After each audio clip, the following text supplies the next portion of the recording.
This is not the end, she says. She's drenched in blood.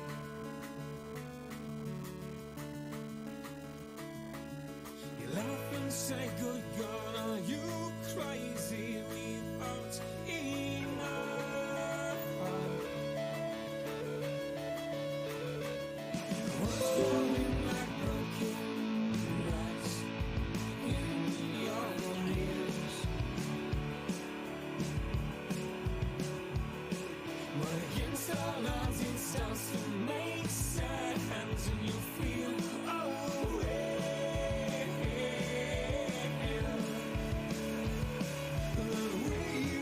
selfish and now together think of everything we could be. We could be friends. Living out someone else's life when we didn't choose.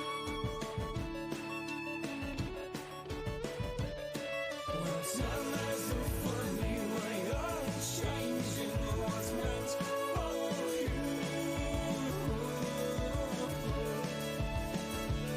And if we can hurry on, we'll all a little walk down all these things we could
Welcome, race fans from around the globe.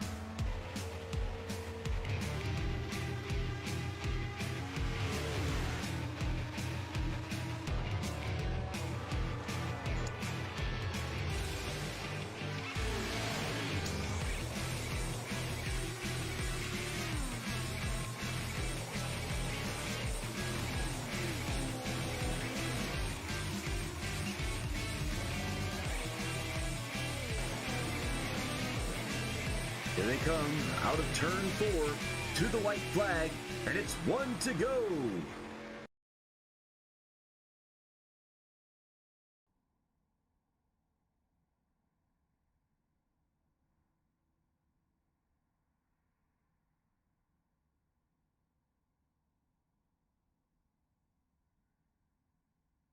And good evening, sim racing fans. Welcome back to Winnebago Studios coverage of the 2021 Spring Summer Lightspeed Racing League Wilder Graphics Cup Series, presented by Gridfinder, Wilder Graphics, The Butt Kicker, Sim Speed Shops, and Track Time Entertainment. Tonight, we bring you coverage of round 15 live from Charlotte Motor Speedway in Concord, North Carolina. I'm Harold Darner for Winnebago Studios. Thanks for joining us. This is the LSRL Wilder Graphics Cup with the Wilder Graphics 200 here at Charlotte Motor Speedway in North Carolina. The guys are out there starting to do the qualification for tonight's 150 lap, 200 mile race here under the lights at Charlotte Motor Speedway. And good evening to Kathy Joe, already locked in and ready to watch this race tonight from the Wendigo Studios Facebook Live page. Johnny Rapp, top right now. And now Jake Fluman putting up the top time. So we got guys out here putting up their lap times. And Adam Brady, who just went out. So let's try to check up with him. Landon Quisenberry on the top of the score chart right at the moment. Is Adam Brady here as we're right around the 77.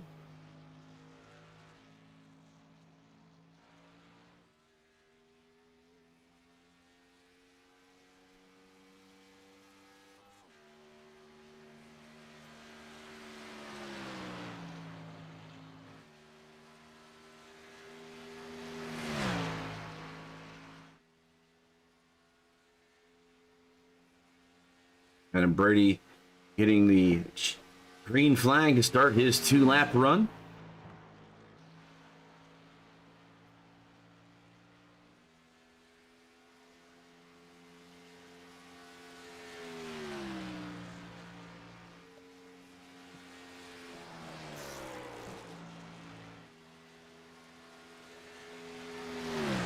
Johnny Rapp back to the top of the chart.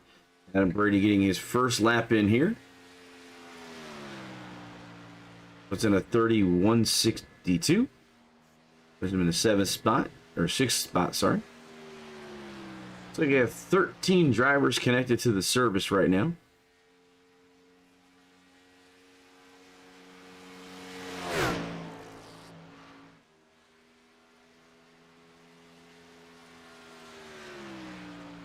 Around that last corner up to the checkered flag for Adam Brady.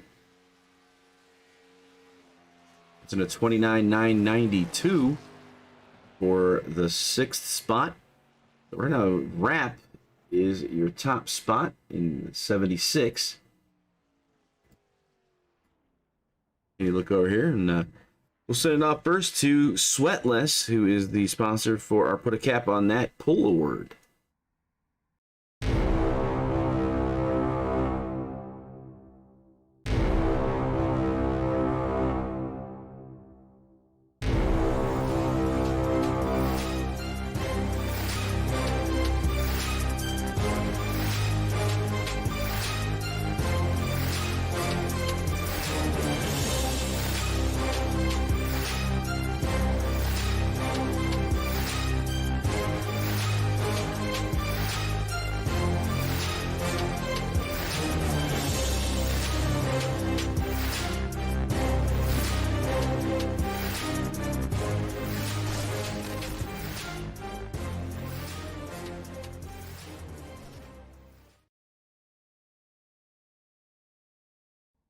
That is our sponsor, Sweatless. Train more, sweat less. They provide the baseball cap to the pole sitter. And let's look at our current schedule. Looking at Nashville next week, followed by New Hampshire. We'll be at Nashville tomorrow with the Xfinity cars. Current standings have Landon Quisenberry on top of the chart there, with Frost in the 2nd position. His qualification is over. Brigani, Giuliano, Ira Kohlhaas, Dylan Gomez, Hearn, Garrison, Converse, and Adam Brady is your current Cup standings for Wilder Graphics Cup Series. All right, we are now gridding. We can get into our grid here. Provided by Grid Finder, starting grid for the Wilder Graphics 200. On the pole is Johnny Rapp. He'll be receiving one of those sweatless hats, or put a cap on that, as your pole winner tonight in 76. Outside him is Landon Quisenberry in the 75. Brandon Ayers inside row 2. Outside him is Anthony Giuliano. Dylan Gomez and Adam Brady will be in row number 3. Row 4, Jake Fluman and Jason Dalton in row 4. Row 5, Brandon Hughes and Chris Hone. Regani and Frost in row 6. And Robbie Buckner will be in the 13th spot in the number 94. That is your starting grid for the Wilder Graphics 200, presented by Grid Finder. Find your place on the grid.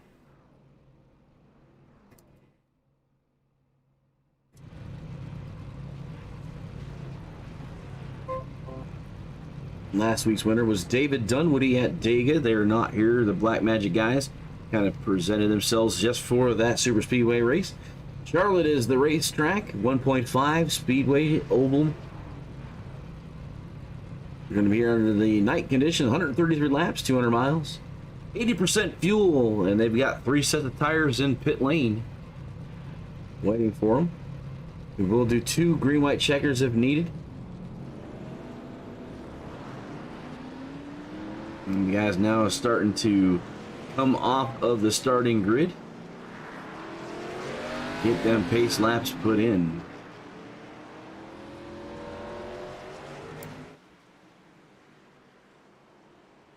We got 2 broadcasters in tonight. Robbie Buckner in the number 94.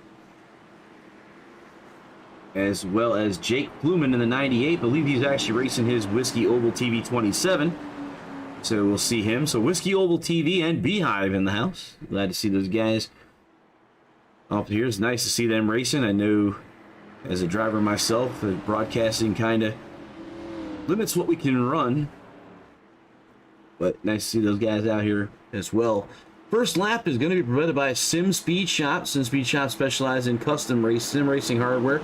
Sim Speed Shops manufactures sim racing hardware, utilizing the best components available, as well as mixing in real-life racing components when available.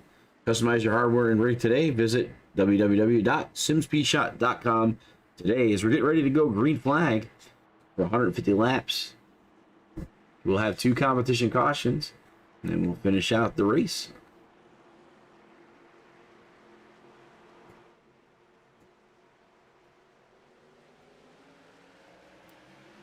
And we're under green flag.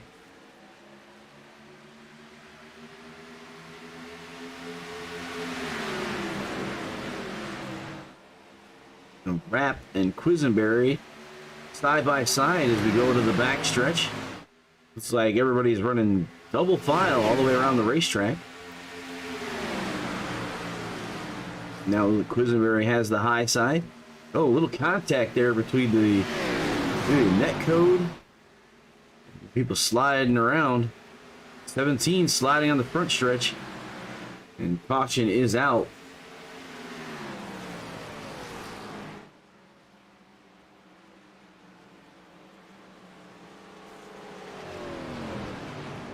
Oh, take a look here from this vantage point at the start of the race. 76 and 75. The 16 of Brandon Ayers blinking in and out, so he might have even connection issues.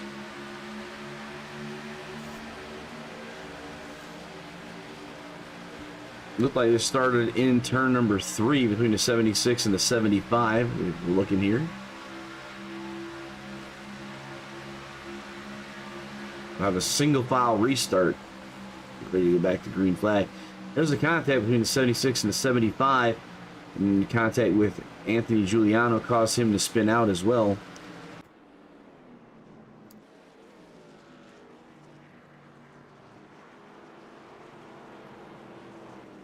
So it looks like 4 cars on pit lane. That's Brady.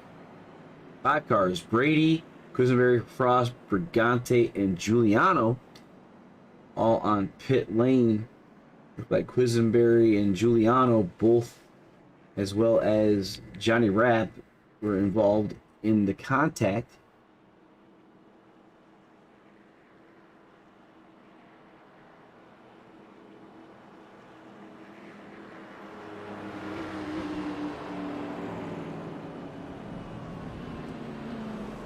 It looks like 12 drivers started the race.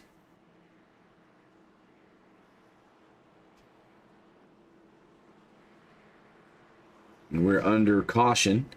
So let's send it over to our sponsor, the Grid Finder.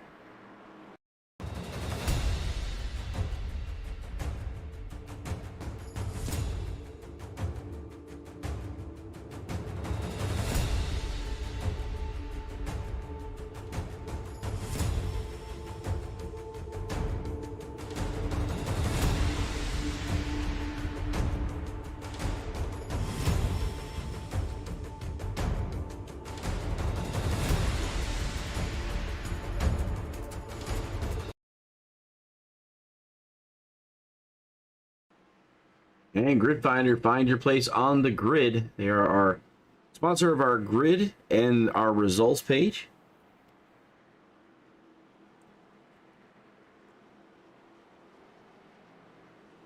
As that caution came out on lap number 1, where we finished our first lap. The guys are under pacing. We will go to a single file restart.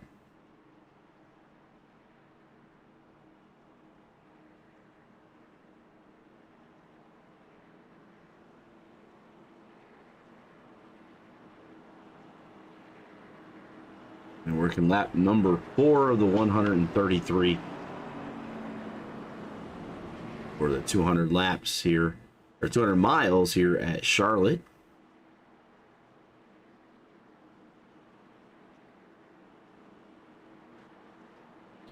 So no faster pairs here in the Lightspeed Racing League. So any damage done has to be repaired in the pits. And that's basically just anything to do with sheet metal bodywork. Engine work can be done, but takes a long amount of time. Pretty much once you have engine damage, you're pretty much going to be off the pace.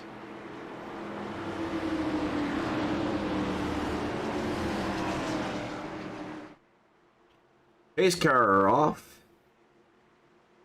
Getting ready to go green flag here. Johnny Rapp controlling the field in the restart zone. Through the green flag, we go. The 76 in the lead. Bringing us to turn number 1.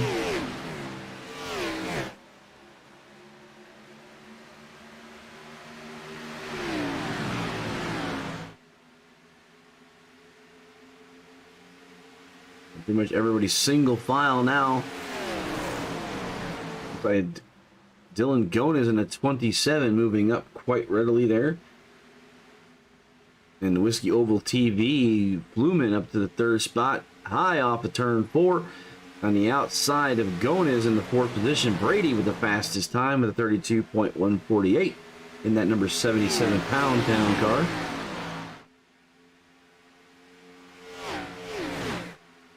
At 76 Turtle Beach of Johnny Rapp leading the way here in lap number 6 of the 133.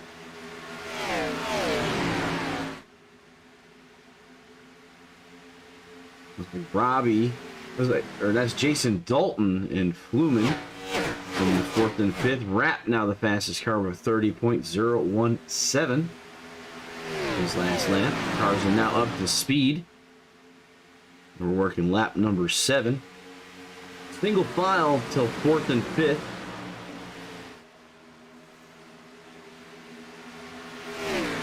And 17 sweatless ride. Back here with Gones and Ayers as they battle for 2nd. Dylan Gones the fastest car, 30.05. Then at Jake Flumen in the Whiskey Oval TV with the number 2 of Jason Dalton behind him. That's for 4th and 5th. Looking at Brian Ayers in that 16 in the number 3 position. At 77 of Adam Brady now in the 6th spot. He is the highest car that did pit under the last cycle.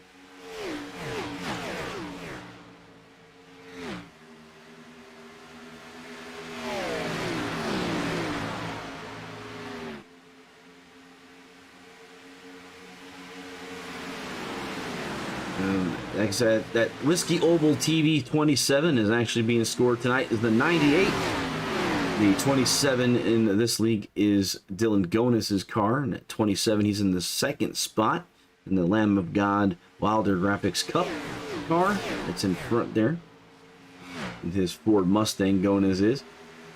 Whiskey Oval TV got the 77 of Adam Brady up under him. It's like he's going to go down in front of Brady to go back up to the top side as he saw Dalton. So he put the block on Dalton. But he's got two cars looking to take over that fourth spot. We're seeing Cone moving up as well. He's 77. But Johnny Rapp continues to lead from the pole position. Working lap number 11 of the 133.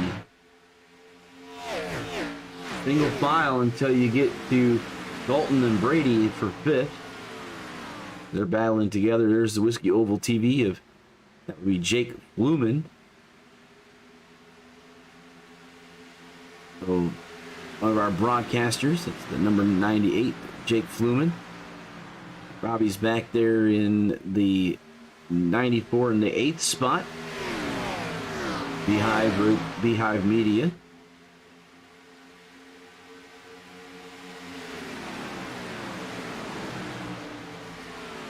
And lap number 12 here as we're on board. Moving. Got sweatless onboard camera.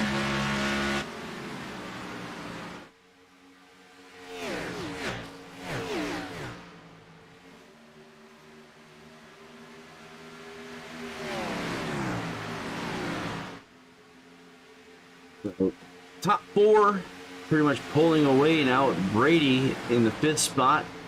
About a little over half a second behind Fluman as he's starting to catch up there. So they've managed to work it out between Brady and Dalton. So single file throughout the racetrack. Charlotte Motor Speedway known for tires and fuel strategy. So we'll see how these guys work that into their scheme for tonight.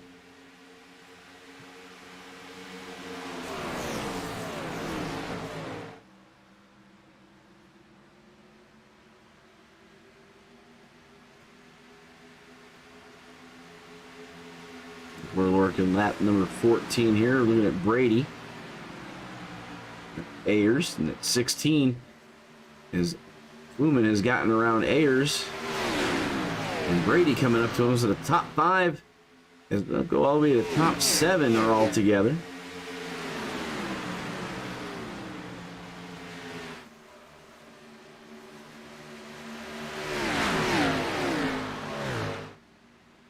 At 16 of Ayers having some connection issues. Now Fluman has moved up into the 2nd spot, passing Dylan Gonus. Brady underneath Ayers.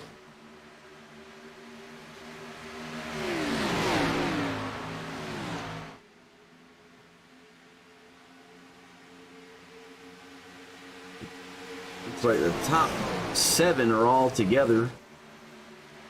With Robbie Buckner now about a second behind this pack here. They're going now 3 wide, going to the stripe. Between Brady, Gonus. Oh, and then there's a turn. At 16 is involved in that. It's Brady. Let's check out what happened there.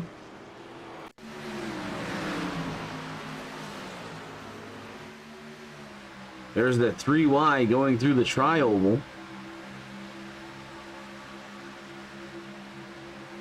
It was like Dylan Gonus up into the 77, back down the track into the 16. We have a lot of mangled race cars.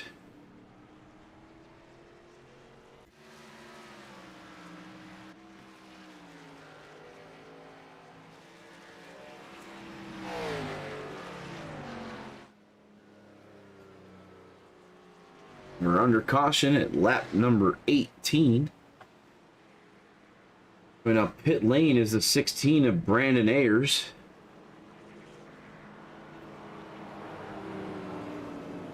Like Leonard Frost having some issues with his connection tonight as well.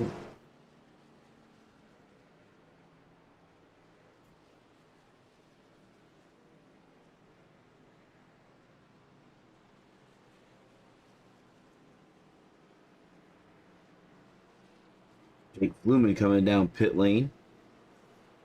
Oh, decides not to.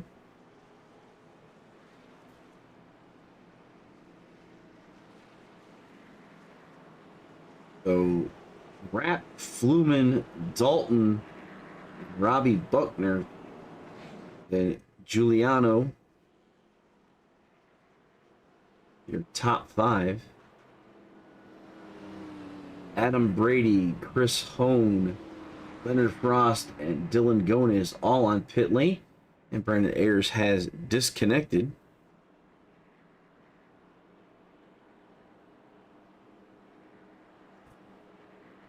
Down to 11 drivers on the racetrack.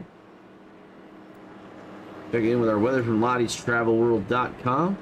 For a vacation, staycation, just trying to get out of the house. Check out Lottie'sTravelWorld.com. For your Wilder Graphics 200, partly cloudy skies, 75 air temp, 78 track temp. We're under night conditions. Relative humidity 10%, and the winds are slightly out of the north at 2 miles per hour. That was your weather provided by Lottie'sTravelWorld.com.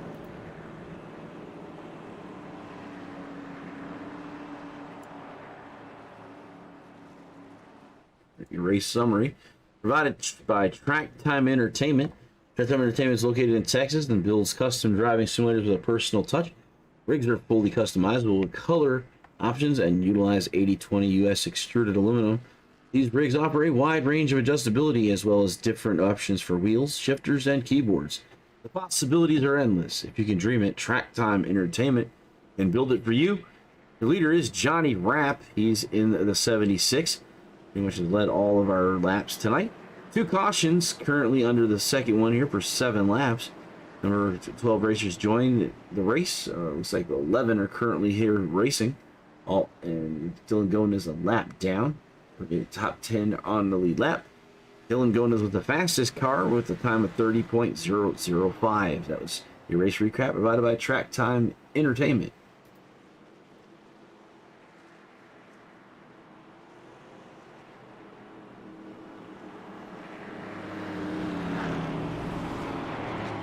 A double file restart with Rapp and Fluman on that front row. Looking at 9, looks like 9 race cars currently on the racetrack. They're in this front group here. Going is just coming off of pit lane. Going is a lap down, but we have 11 cars currently with us here. Lap number 20 will be in the books. And it looks like the pace car still has the lights on, so we're not going green this lap.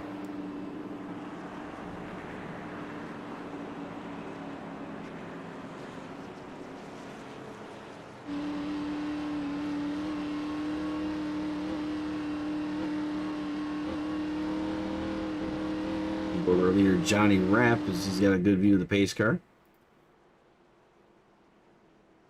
To the line.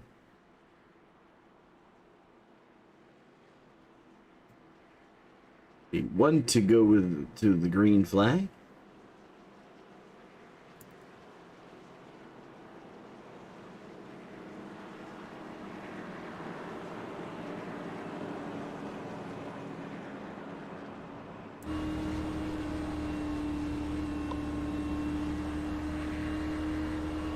Riding on board here with Anthony Giuliano in the side-by-side picture-in-picture view as we go to take the green flag on the lap number 22.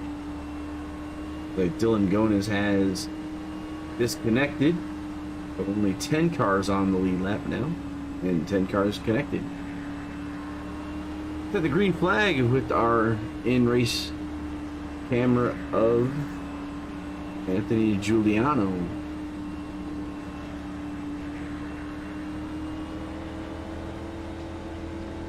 Ready to go to green flag here.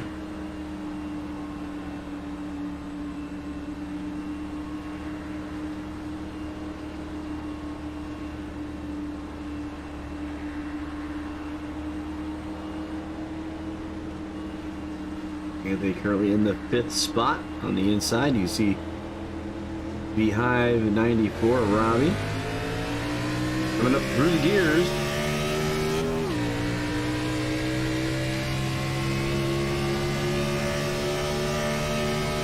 And then you're down in the 4th spot on that low line around the corner.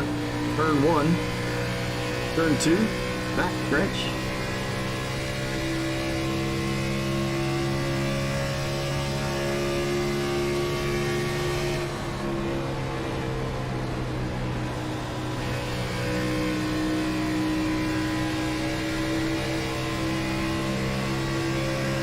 Dalton underneath Lumen.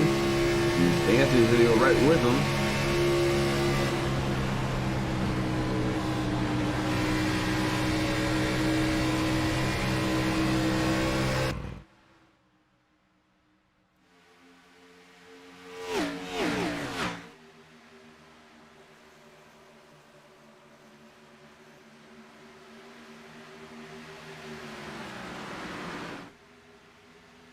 Rap leading the way here.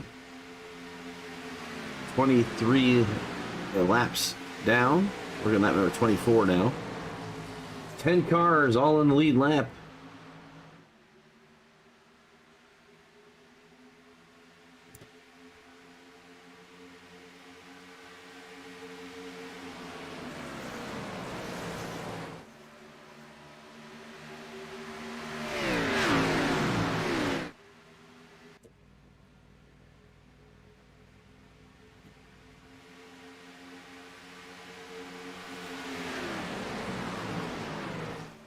Leader 76 of Rap, with Blumen now back to the 2nd spot, followed by Dalton and Giuliano and Buckner.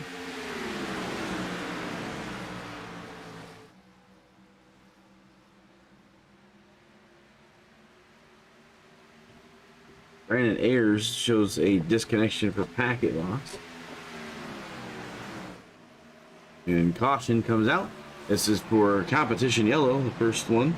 Then we'll send it over to Wilder Graphics, our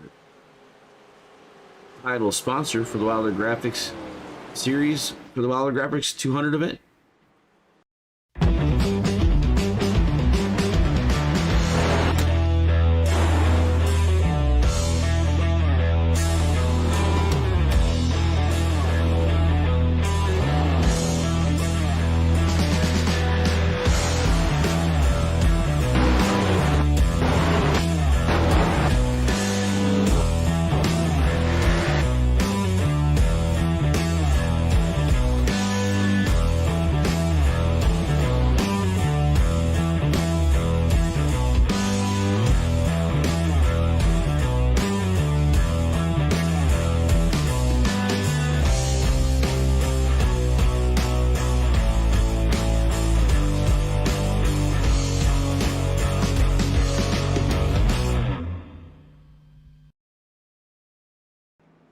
All right, looking for a new paint scheme? Check out Wilder Graphics. They provide the best iRacing paints and liveries around. Check them out today on Facebook and take a ride on the wild side. Pits are full of cars. As we see the drivers getting the service done, the number 2 of Jason Dalton. Looks like he only got fuel and he's back up. He's in the front spot. Track position for the number 2 of Jason Dalton.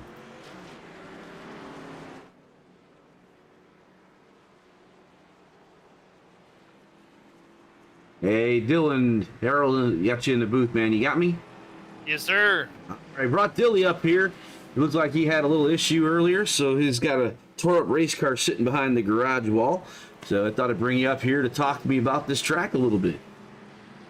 You know, there's a bit of left turning involved. I know that much so far. Every NASCAR race I go to seems like the first time being there, but I know I've ran here before. Same thing as per usual. I seem to have like a quick, short pace, and then that wreck I caused, I don't know. I always say it. I always mumble about it in a race. I go, why don't these cars have mirrors on the right side of them?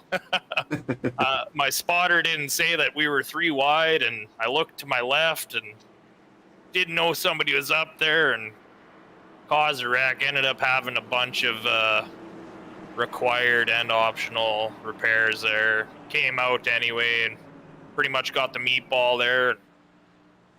Just parked her for the night. Yeah, as you said here, these cars, just like the real cars in the NASCAR series, rely heavily on the spotter. That A-frame mirror really doesn't do that much. You really tell that difference in the super speedways when you're running 3 wide pretty much the whole race. And you're at the beck and call of that guy telling you inside, outside, or if you're clear, you know. Absolutely, you can definitely see the difference in that SRX series going on too with Paul Tracy. Nobody has spotters out there, but Paul Tracy definitely don't. I don't know if you've been watching that, but Well, you know, that's that traditional short track racing where that stuff is not. I mean, I grew up on the grassroots side. That where there's no spotters. There's you look left, you look right, you make the move. yeah. But can't really do that in the Cup series and any of the NASCAR series, really, with the Hans devices and the neck braces and everything.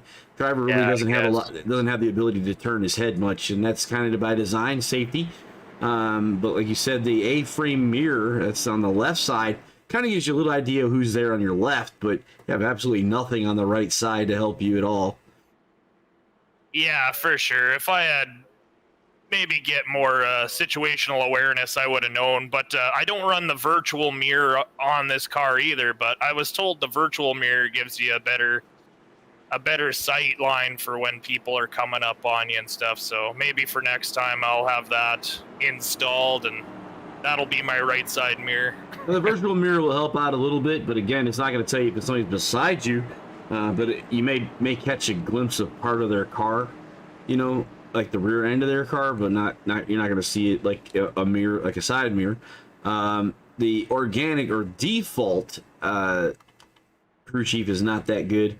I tend to use digital race engineer, and he's much better at telling me I'm the sandwich in the bread, you know, around everybody else, in the meat in the middle. And I would tell you outside, inside, but this is still crew chief from the old Papyrus Racing 2003 engine, and they have issues with a couple things. Another one, if you dive underneath the apron here at Charlotte, it won't tell you where you are amongst other drivers as well. So I always caution people about doing that. Cutting through the infield or the apron line doesn't help you. Virtual racing issues, you know. You know, but that's all about the way it is, right? Absolutely, it's come a long way. But we are going back to green flag with Dalton leading the way. He only took fuel. I thought it was an interesting strategy. It looks like everybody else took fuel and tires. Perfect. It seems like on the restart here, my short time in here going into turn 1, I was keeping it in 3rd gear till about halfway in between 1 and 2, and it kind of gives you a little bit more of an edge coming out of 2 off a restart. Okay. Yeah, just hanging on to that 3rd gear, letting her scream a little bit longer than usual. We got a battle here for the top spot. That's Jake Fluman from Whiskey Oval TV, who has taken over the top spot. Have Whiskey Oval TV being represented here tonight with their main broadcaster, as well as the Beehive with Robbie in the 10th spot. Gotta love Robbie, man. I've known Robbie for a few years now, and anything from broadcasting and to just shooting the shit with him in TeamSpeak and stuff. I'm glad to see him out here. Hell of a guy. Loves just doing laps and sim racing. Well, you know, like I said, sometimes as a broadcaster, it's, you know, you get all these different racing that I do, broadcasting 5 days a week, makes it really hard to race myself. Ooh, the 76 looks like he's sliding around there in wrap as Anthony got up underneath him, and Quisenberry's right with him as they're going to get around him on the backstretch here. Car got a little sideways, Johnny Rapp's car to 76 in that last corner. Seen that there. it seems like when you're chasing somebody real close, it's really difficult on off corner exits too. I found. Yeah, But, Anthony just pulled it off the wall at the stripe. Yeah. Looks like he wants to do a little bit, gets a little bit happy, you said, behind somebody, huh? Yeah, it seems like it. Well, it seems like a very difficult track to pass, but as you can see, that 27 car, Jake Fluman, he shoots it up high, and when I was up next to him, it seemed like he was figuring something out up there. So new leader is Anthony Giuliano, and he brought his teammate Quisenberry with him. So they're running 1-2. Those are your teammates that are there. Good to see the boys up front. Lando, you know him. He's a young gun, and he's thirsty for wins. Every time we're in the Discord, he's just like, even if he's like a 10th off quick time for practice, he's mad at himself about it. We always just say, you know, quick time is definitely not everything in these cars. You know, it's race pace is more of everything. You know, in practice, everyone's just trying to chuck down that quick time. Yeah, you know, if you go back to the NASCAR world, you know, Joe Nemechek's nickname was Front Row Joe. His pole position, him and Ryan Newman was another one that did a lot of pulls. But you know, like you said, race trim is a different story than fast lapping. You got to put it all together. Strategy of tires, fuel, you know, positioning, you know, all that stuff comes into play. It's not just having the fastest race car. Absolutely. And before I couldn't do either or, and it seems as of late, I feel like Mr. Saturday almost, with always having a good qualifying time and struggling with race pace in some of these circuits, tracks, I guess. Short tracks I seem to thrive at, but tracks like this, it just baffles me how people are so fast and save their tires. Tires is huge at a track like this and many tracks like this, and I can't fathom it. I can't figure it out. Well, a lot of throttle control in the what we would call the cookie cutters, the 1.5s, and basically not fighting the car, letting the car kind of carry the speed where it wants to. Because you know, anytime you're directing the tires to do something the car doesn't want to do, you're scrubbing off speed and you're scrubbing off tire. Absolutely, and keeping it clean too. Like even before I caused that big wreck earlier, I remember ducking it in. I think it was turn 3, and the car got super tight, and I actually almost got into Jake, but luckily he knew I was sliding up the track, and he moved up himself. So this setup seems really tight. Yeah, it was really tight coming into 3 and 4, so you really gotta pick and choose when you're letting off the gas going into a corner for sure. Yeah, fixed setups tend to be a little bit on the tight side, and I think that's by design from the iRacing guys. As we're on board here with Anthony. As it looks like Quisenberry's taking the lead now. There's Lando down there in the 775, and that's the JP's Hot Chicken. So he's giving a tribute out to the chicken store he worked at during the pandemic. So nice. Don't have that up here in Canada, that's for sure. We barely even have Popeyes. Oh, that definitely needs to be fixed. I gotta have my Popeyes, but I have my fried chicken. Absolutely. I've always wanted to try it since Little Nicky came out. Oh yeah. Like, well, it's gotta be good, you know? Yeah, it's definitely pretty good. I like it, so, you know. It is my favorite chicken place, and I've been all over the place being in the military, so I've lived in almost every single state in the Union here, minus Alaska, but I have lived in Hawaii, and I would say for my taste, Popeyes is where it's at as far as the fried chicken chains go, but I think it's JP's Hot Chicken. It's kind of like just a local chicken place that he worked at, I believe, in Roanoke, North Carolina. Before I see this, sorry to cut you off there, it seems like that Jake Fluman, like he picked the high side. It was almost like he wanted to cool off his tires, and he was just saving for a bit, because now he's clapping right back at Anthony here. Sitting really nice in P3, and he seems like he's got a lot of pace. You're on board with Landon Quisenberry. It's funny that you mentioned Jake Pluman. Pluman's actually one of my teammates, actually, with the 24 Hours at Daytona. He's running a good number on that car there, you know? Yep, he's being scored as the 98, but yeah, he's in your 27. Oh, I saw Anthony blinking out there for a second. I wonder if he's having connection issues.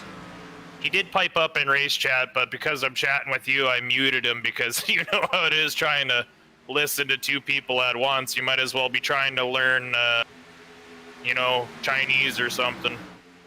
And Adam Brady is disconnected. He had the front clip damage of that 77, so he's parked the car and he's out as well. So only 9 cars remaining. I couldn't say sorry enough, you know. I just kept on saying it. Like, if they would have put a mirror on the right side of this car, I would have seen you.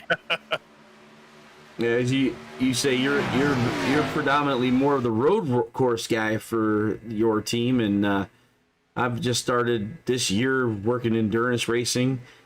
And like you said, man, the fastest cars, you know, especially I think it's in the endurance racing world, that don't mean nothing. Yeah, no, like me and Anthony actually just joined a Formula One league recently, and practice and qualifying, I was maybe 9th fastest, and qualify, I didn't even qualify.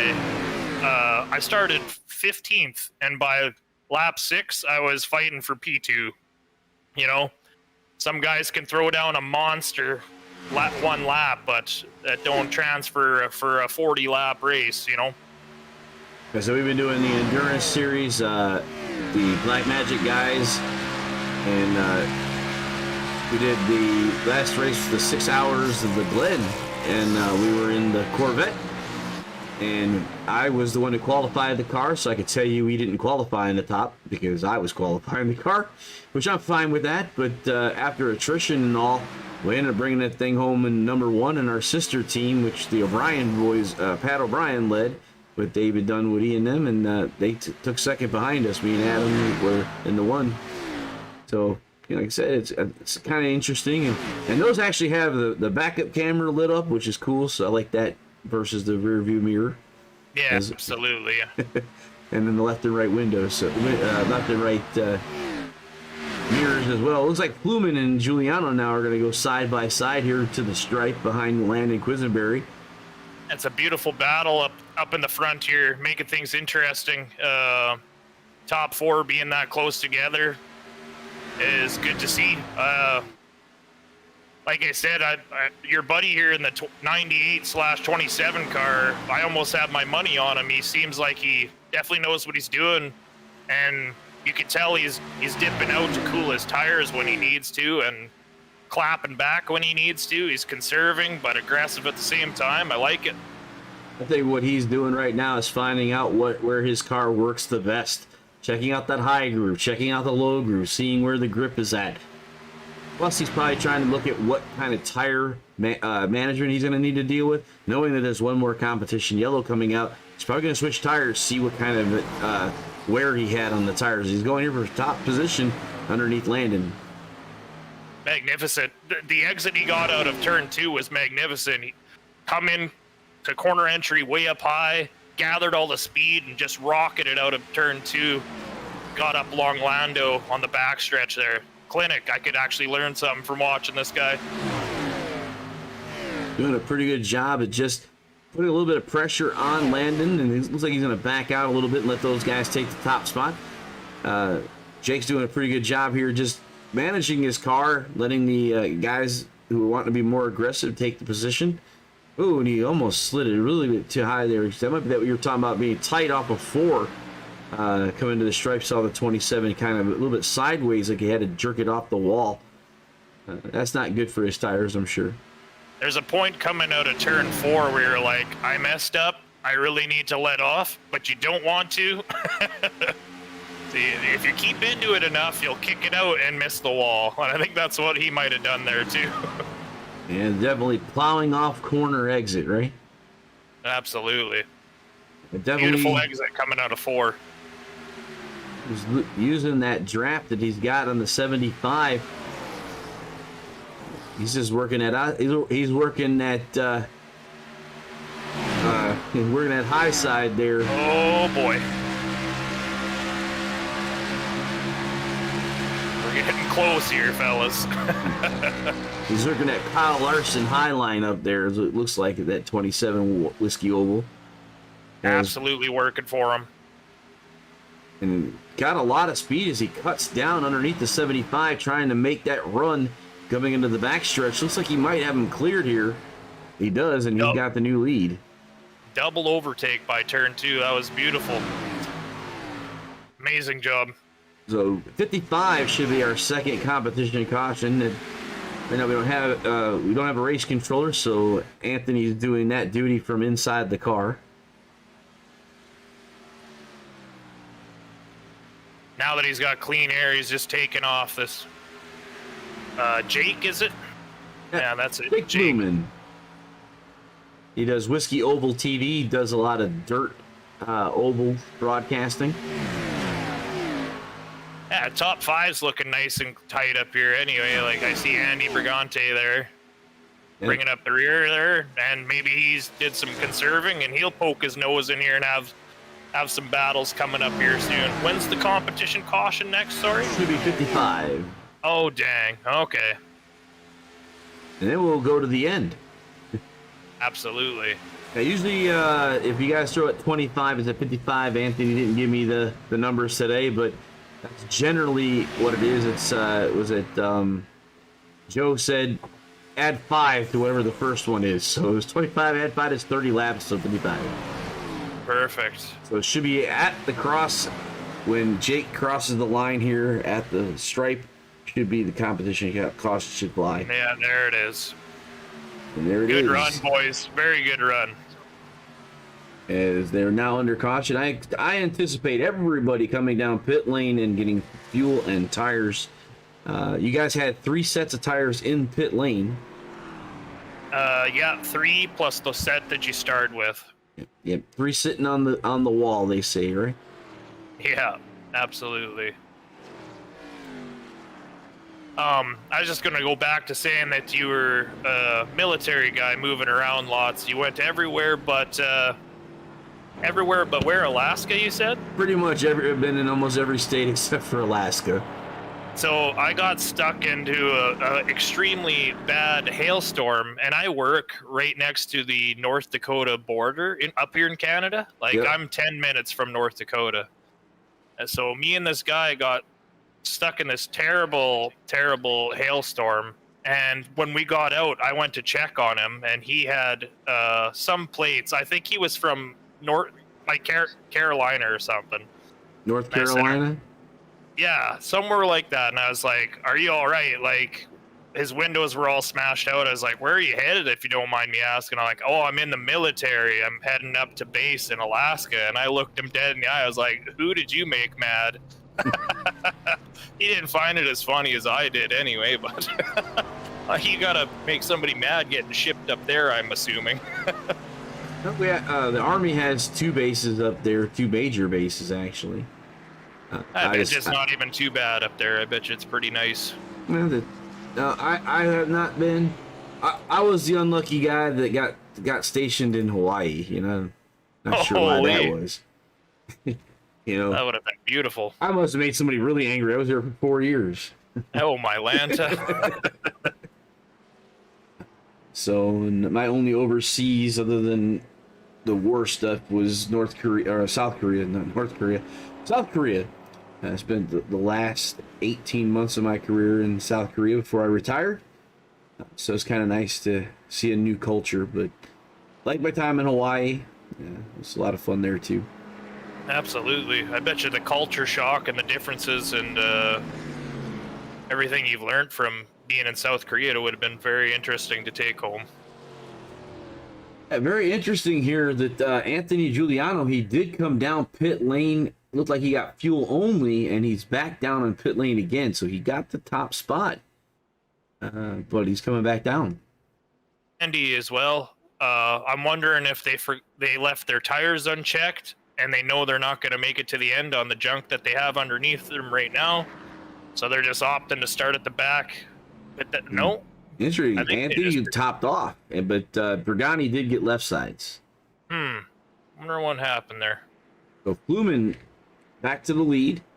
And he was the leader on when the caution flew, but like I said, he was leapfrogged by Giuliano, who went back down pit lane. So back to the lead.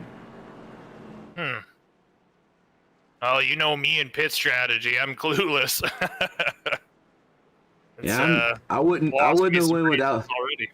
Yeah, I wouldn't have gone without tires. That's me, and I would have definitely taken tires in that run. Everybody took tires except for Giuliano, Bergani, and Frost, it looks like. And I wouldn't be expecting another caution. I mean, my cars are already junk, so there's one loose cannon off the track. 9 cars, like you said, they could, as long as they continue racing the way they've been racing, I don't anticipate one either. But, you know, things can happen. Absolutely. And it looks like you guys have decided that we're going to go to the Super Speedway for Nashville. I know originally we were talking about the fairgrounds, but iRacing did complete the Super Speedway prior to your guys actually going from when you guys were building the schedule. You only had the fairgrounds. Now the option existed. It looks like you guys are going to take it to the Super Speedway tomorrow with Xfinity cars. Is that the iRacing design track? No, that Nashville Super Speedway, the Nashville okay. track that NASCAR did this last season. Oh, I gotcha. See, It wasn't available until the NASCAR showed up this year, which I knew it would be because it was on the schedule. Oh, perfect. Yeah, that's how clueless I am with NASCAR. I barely even grew up watching it. Like, the most I've learned from NASCAR is from hanging out with guys like Giuliano, Lando, and all these guys. Like, literally just V8 supercars, 24-hour Le Mans, Formula One growing up, dirt track oval. Like, NASCAR is just alien to me. It's predominantly an American thing, isn't it?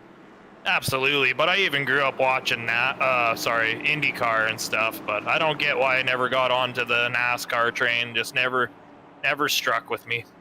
Well, from my understanding, IndyCar is more international, even though they usually only race, here in the States, but they have more of an international following, a lot more than NASCAR does. I'm starting to get to it. I start by watching some highlights here, but looks like pace car's coming off here. Yeah, we're going to get ready to go green flag here as the Fluman takes to the green flag. See the flag man waving the green hanky in the air. Whiskey Oval TV out to a good jump there, almost 4/10 over Quisenberry. He's all by himself here as Johnny Rapp, who was the fastest car in qualifying, is now in contention there with Quisenberry in the second and third spot. Yeah, amazing restart from Jake. He's just on his own here. Get away from the group. You lose that risk of getting that tap into one or coming off of two. Your tires are cold and people get loose coming off 2 lots. But as you can see, the draft is very prominent here, and Lando takes the lead going into turn 1. And a good battle for P2, P3 going on right now as well. It's like Jake decided to go up to the high side, protect those tires a little bit, and let the more aggressive racers go now, and he'll come back to them later. It looks like that's his scheme is what I'm thinking, because he just kind of just rolled up to the top side, let everybody go by. Oh, yeah. Playing 3D chess, He knows he has the pace, especially late into the stage. He was still predominantly the fastest car out there. He knows for sure he can let the guys go ahead, burn up his stuff a little bit, and then 10, 15 laps down the line, reel him way back in. Robbie, that's what now, I mean. Like, you could tell that he was like cooling his tires off when he knew he'd push for a bit and then hang out. It's awesome. And Robbie now up to the second spot, the highest position that the Beehive race car has been in. Yeah, it's good to see as well. Take a closer look at that Beehive car here. I like that kind of rustic brown color there. Looks sweet. Looking at the Beehive Media. The pit pass with the Queen Bee. on the back of that car. He's currently in the second spot.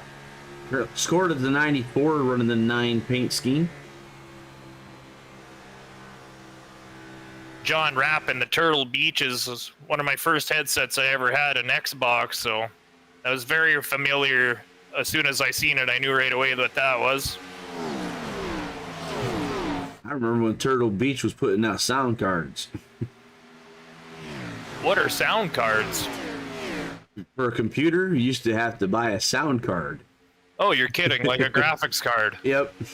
You're kidding, hey? I'm new to computers as well. I've always been a console warrior, and I finally bit the bullet when I realized I couldn't do any dirt oval. So I bought the computer just to get iRacing, and wow, have I just been missing out. Yeah, I used to have sound cards like the Sound Blaster from Creative Studios. The Turtle Beach had one as well, if I remember right. I have no idea. I've never heard of sound cards up until now. Yeah, basically it was most computers have them on board now, but they used to have, you'd buy that and a graphics card to get your good sound. Otherwise, the one on the motherboard was usually just mono and not in good stereo. So if you wanted good sound, you had to buy the upgrade. But that's been, I'm showing my age. Lando is leading the pack. He just threw down a 30.5, and I remember after that second restart, me and whoever I was with there, we were throwing down 30 flats, so you can tell they have like a good gradual pace going on right now. They're not really burning their stuff up too bad. They're conserving a bit. They know it's going to be a long way to the end now, and probably no caution, so. Yep, looks like we're officially past the halfway now. Robbie Buckner there sitting in P2, throwing down 30.6 last lap. Lando threw down a 37, so he's wheeling him in. That's probably that good draft. You see Fluman now backed his car up 2 seconds from the top 3. Yeah, absolutely. It looks like everyone's getting in on that draft train on him now. But like I said, he's playing 3D chess. He knows his pace. He knows what's going down. I still got my money on him, to be honest. I feel like he knows exactly what he's doing here. He's been here lots. He knows this track. He knows what he's doing. Should be interesting to see. Anthony Giuliano, interesting. He's back 8 seconds off of the leader now. You know what? I don't really know what happened to him, to be honest. His car doesn't seem to have too much damage. It's looking like there's a bit of damage on his front right. Nothing crazy. I just don't know if maybe he tapped the wall coming out of 4 before that last caution there. Oh, I'm gonna check Maybe. here. I'm gonna check here lap 60, and then we'll go back with the restart. This is going back to a replay with the 17. I've gone back past lap 56, and he's had that damage for some time. So I don't know what happened during that last competition caution. I'm just going to quickly look at his replay going into his pit stall. Maybe he was speeding in the pits. Is that a stop and go penalty? Oh, it's a drop to the back, isn't it? Usually it's EOL unless you get caught speeding on pit lane, because that'll put you all the way. That'll put you in a stop and go penalty. So my guess is he stopped for fuel, and then he stopped again for fuel. You know what? I might even have to just jump down there and ask the guy and come back up here. How's that sound? That should work. I mean, he's falling back still. I think he might have something wrong with that engine. Perfect. I'll be right back in a jiffy, good sir. All right. So we send Dilly down to his team to check out the Wilder Graphics number 17. We got Landon Quisenberry leading the race here in the top spot in the 75. with Robbie Buckner in the Beehive Media number 94 is wrapped now underneath him. So we have a battle for the second spot. Robbie's going to let him on by.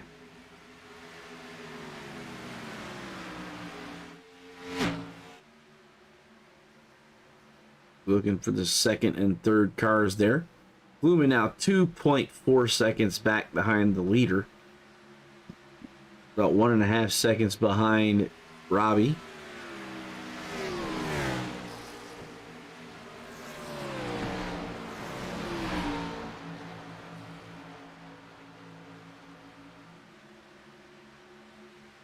The second and third there. Lando continues to march up front, completing lap number 75, the 133. Dilly's back. Hello, back at her. So pit reporter Dylan Gonez. Yeah, I'm sitting here in the pits there, sir. I'm talking to Anthony Giuliano's pit crew chief here, and the strat is that he wanted 2 sets to take it to the end of the race in case there was another caution, where all the other guys only have 1 set. Number 17 car has 2 sets, and the reason he pit twice was the first time he just splash and go, and then him knowing that he was on older tires, he was doing the proper thing and dropping himself to the back of the race. Back to you, Harold. Oh. Great job there by Dylan. Dilly putting it in there as the pit crew. Yeah, so that's cool. I mean, he's realizing he's got the older tires, gets out of the way from everybody else, and he's definitely conserving those tires. If that's what he's doing, that's some good good strategy, because you know these guys are going to come back down for green flag pit stops, and then they'll take their last set of tires. He'll get a set of tires, and if we have a late caution, Anthony's going to have that fresh set of tires that nobody else will have. Absolutely. You know, I don't know. I can't see it myself. If I was a betting man, another caution coming out, but you know, it's like you said there, you might as well roll the dice and go for it. It's a good strat if it does come down to it. Right? He's made his decisions. That's what we say here, right? Yeah. So, Nick Quisenberry continuing to be your race leader. He's about almost 8/10, so Rapp just kind of hanging on to that draft with Robbie behind them. Jake Fluman now starting to put the afterburners on as he's cut that down. Now he's around Dalton, and he's now with under 2 seconds behind the race leader. He's almost 3 seconds at one time. Andy Briganti and Leonard Frost having a good battle for P6 here back here. Briganti just got loose coming out 4. Brought Leonard Frost close. See if he doesn't attack here, but they're having a good battle back here for 6th. Frost is second in the points right now, with Absolutely. Landon leading the way. And so Lando is doing a really good job of keeping himself on top of the leaderboard in the point strategy for the championship here. And you want to talk about commitment. These 2 guys have been here every race. I don't know if Leonard or Lando have missed a race. Like, they're literally the MVPs in my eyes for this league. Like, they're here weekday or every race. Like, I'd have to check, but I don't think. Well, for the Cup Series, it looks like everybody's missed at least one Cup start. So, but Quisenberry and Regani have 13 starts out of the 14 races that have been counted. Absolutely. So, and then Leonard has 12 of the 14 starts. And then looks like everybody else is. Giuliano's been here 11 races. Ivor Kohlhaas and you 8 races. So. Anthony Giuliano has finally said enough is enough, and he's coming down pit road to slap on a new set of shoes on that beautiful Sweatless 17 car. Well, like I said, his strategy put himself in a position because now he can go to the end with the fuel and tires, I believe.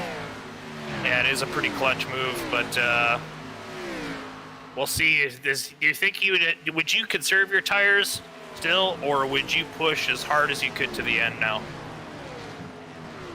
I would probably manage my tires until I start seeing green flag pit stops from the other people. So that way I can, because that you can catch a caution or something like that that might put you in a better position while people come down pit lane. Because my experience in iRacing tells me that when green flag pit cycles come around, that's when cautions come out. Absolutely. Guy blows pit entry and tries to squeeze it in over the line, or somebody doesn't shout out that they're pitting this lap and gets into somebody. That's true. Accidents do happen. Booman now in the third position, cutting in, looking right behind Rapp now. The challenge there for second, I'm sorry. Absolutely. You can almost hear him playing the Jaws theme as he tracks down that Turtle Beach 76 car marked as 76. Yep. And we see on board here with Johnny Rapp as Blumen gets around him. And now he's got his eyes set on Landon Quisenberry in that 75 JP's Hot Chicken. Lap, he threw down a 31.9, and so did Lando. So they're matching pace, but that was also while doing an overtake, which could shave off some time. He's out of the draft right now, and Lando has a very, very good pace going on here. So we'll have to see how this goes. Well, once he gets into 0.8 seconds, he'll have picked up the draft from the 75, but he's in the draft with Rapp behind him, so that's helping him get that car faster and with that. So 2-car field moving quicker through versus Lando being out there by himself. Absolutely. I wonder when he's going to bring it in, if he's going to try the undercut or an overcut, or go until it's damn near bone dry. Well, we went back to green flag racing on lap 60. So looks like 29 laps have been put on their cars. That means there are about, was it 45 laps left, I believe? Close to it. Oh, wow. So I would think the strategy would be splitting the difference if you can do it. So I would say about another 10 laps. Start seeing guys come down. That would be what I'm thinking, but I'm always like you. I've got different strategies in my head. Yeah. Yeah, usually when I'm thinking about fuel or tire strategy in NASCAR by myself, it's almost like a hamster ball in my head, but with like that circus music going on. Like, I know, let's pit now so that I have to pit again for fuel. Yeah, that's it. That's the strat.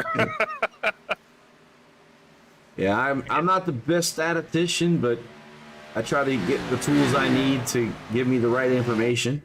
As we're watching Jake Fluman now within 4/10 of Landon, and he's bringing Rapp with him.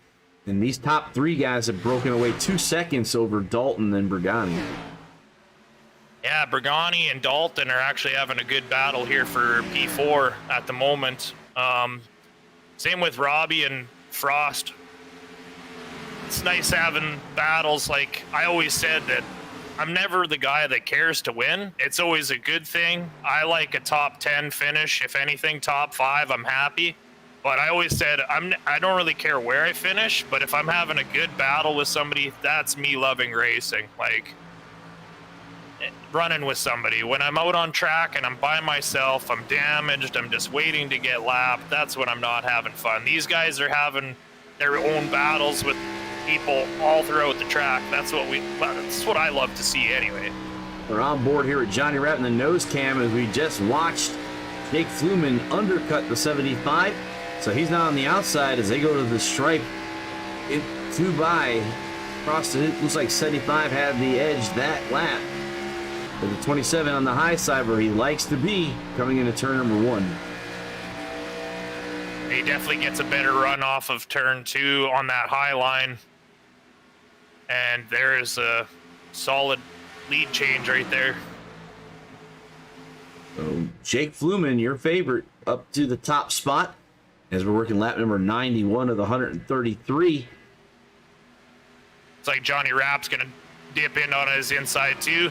I'm wondering if now Lando's thinking like, I should just pit now. You think when you lose a couple spots like that, it'd be like try the undercut or? Well, right now we're looking at, so I see 42 laps remaining, and they're at 35. Oh, wow. So, yeah, right now would be a short pit. But Yeah, that's not the not call. by that, but not by that much though. I mean, it'd be having to be 7 more laps on his tires on his next run. So I would think he's going to run it a little bit further. Probably, like I said, probably about right around lap 100. I'm going to start thinking guys are going to come down. Oh, right. So that'll be 33 laps left to go roughly when they get their fuel and tires, and they'll be right about this pace when they finish. Good door-to-door action coming out of 4 between Johnny Rapp and Lando there. You just Lando's still got some speed though with that. absolutely. And as I wouldn't start panicking right now. You got a 3 seconds back to Regani. So even holding a third position going down through your green flag pits, not a bad place to be. So I wouldn't be freaking out about it. You know, when he starts to see other guys driving right on by him, and maybe, but now it looks like Frost and Cone did come down pit lane to get their services done while we were talking. Andy Briganti got past Jason Dalton for P4, so he was the one to come out on top out of that battle so far. Robbie Buckner tracking down Jason Dalton as we speak now. Like you said, Anthony Giuliano is 1 lap down from his strategy here, so he's still hoping that we get that caution. Hopefully that works out for him.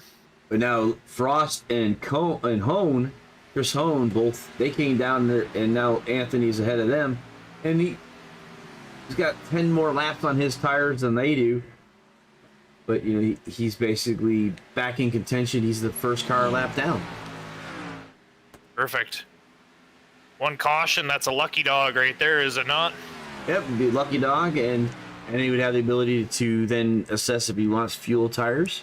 We just got the prompt that Landon Quisenberry 75 car coming down pit lane for his final service of the race. As Jake Fluman and Jay Rapp are continuing to pace the field. And looks like you got a fan there in the Lightspeed Racing League Facebook Live. He's nice commentary. Dilly says Jeff Converse. Jeff, my man.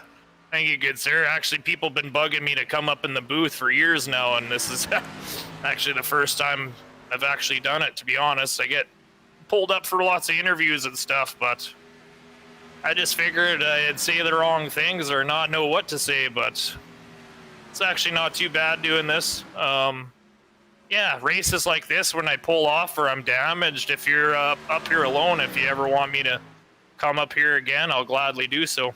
Okay, yep. It's always good to get a driver's perspective, and all I want you guys to talk about is a little bit about what you're seeing. I mean, you know, yeah, I'm sure Jeff Gordon didn't start off wanting to be a broadcaster. Absolutely. Kind of walk into it, right? Jason Dalton's coming down pit lane, giving P5 position to Robbie. So right now your top 4, Fluman, Rapp, Bergani, and Buckner, all running on 42 lap tires and fuel. As we're working now lap number 99, so 35 left. So no matter what they do, they'll have less wear on their tires at the finish line. So they'll be able to finish this on that 1 more green flag pit stop. As we're waiting to see when the Whiskey Oval TV and Rapp in that Turtle Beach will make their final pit stops. I'm thinking they're going to keep an eye on that clock and see what these other guys do that are currently a lap down, like Dalton and Quisenberry, see how they do with the lap speeds before they really start to give up that spot. Absolutely. Johnny Rapp actually had a couple tenths faster lap time than Jake last time by. We'll see this time by if that changes.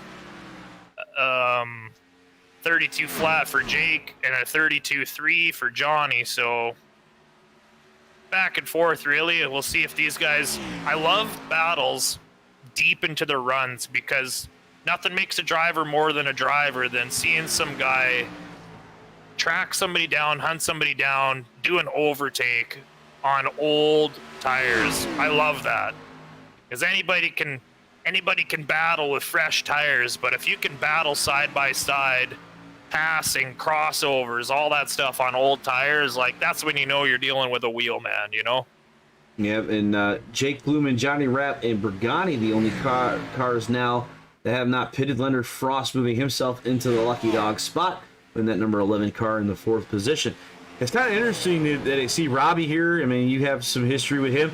I used to race the league that he brought. It is a 76 of Rapp coming down now, so it'll leave Jake Fluman and Bergani the only guys that haven't pitted yet. But the Beehive used to cover a Sunday mid-afternoon, late evening race that I used to run in.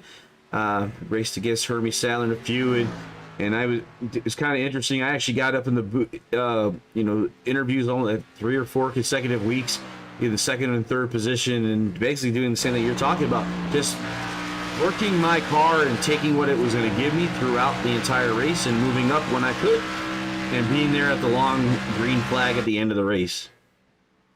Absolutely. And I know I could throw down a decent qualifying lap, but for the most part too, I'm fast at qualifying, and then once the tires run off, I feel like I can find that extra bit of pace that others might not be able to. But the middle part is where I'm god awful at. But I'm learning. The NASCAR thing is definitely a learning curve. I thought I wouldn't have trouble to go over, but out of all of the things I've done, this has been the toughest. Race leader, new Adam Bergani, is Jake Fluman coming down to get pit lane servicing in the Whiskey Oval TV. We'll sit with him, see what he does on pit lane. Coming down to that pit stall, let's see Robbie Buckner still in his car. I'm kind of concerned about why Robbie is still on pit lane. He's been 37 seconds in his pit stall, now 40. He's got absolutely a lot of damage. I'm going to go back and see what happened. Looks like maybe lap 101. Robbie had a 2X. As here comes the Whiskey Oval TV out. Oh, just like we said earlier, where cautions could come out when people are deciding to enter the pits. He got hard on the binders trying to get it into pit road and locked him up. He probably had his brake bias set all the way back to get into these corners. I have done this before. That's the only reason why I'm guessing that's what happened. Tires are gone. You got your brake bias all the way back. You're going down pit road. You totally forget to put your bias back forward. Slam on the brakes, pretty much just like pulling the handbrake into the turn 4 wall he went. That's what happened there. And Robbie Buckner deciding that's it, puts the car in the trailer, and he'll have that 9th position. As Fluman was the last car to complete, well, actually not the last car, Bergani would be the last car to complete his pit stop, but Fluman now in the 7th position as he's moving his way back up. But he's got fresh set of tires compared to everyone else in front of him. Has he pitted yet for his last set? Who's that? Leonard Frost there? He's got a pit yet too, does he? No, he's got 16 laps on his tires. He pitted with, nice. I want to say he pitted with Giuliano. A little bit after awesome. Giuliano did. So Leonard in a good spot here with 16 laps on his system. He should be good to the end. As he's enjoying about a half a second lead over Lando. And Lando's coming up on him quick, though. Absolutely. Fluman 3.5 seconds back, but definitely has the car. And man, I'm watching the gap, and it's just down. Fluman now only 3 seconds, now under 3 seconds. So he's throwing coming. down 30-second flat lap times here, and he is charging. Lando's doing 31.5s. He's burning. The hunt is on. Fluman smells the blood in the water with about 25 laps left. Fluman only has 4 laps on his tires in the 4th spot, 2 seconds back from the race leader, and that's just being gobbled up. Fluman's last lap, like you said, with 30.4 to the race leader's 31.5, so he's a second faster currently. Oh my. Lando got past Frosty there. Hopefully he can extend his lead a bit. I bet you he's looking at... I don't think Landon's the guy that looks at his relative black box. I'm that guy where I look at that black box religiously. I wish I didn't even know what it was. Lando is a guy that doesn't watch his relatives, so he can't tell when somebody's closing in on him unless his crew chief tells him. So I'm wondering if he knows that he needs to start pushing a little more. Well, he definitely did that last one. Ooh, Whiskey Oval all the way down to the apron as he gets underneath the frost. And in the second spot, now he's there. Lando definitely sees him now. All he's got to do is look up in the rearview mirror.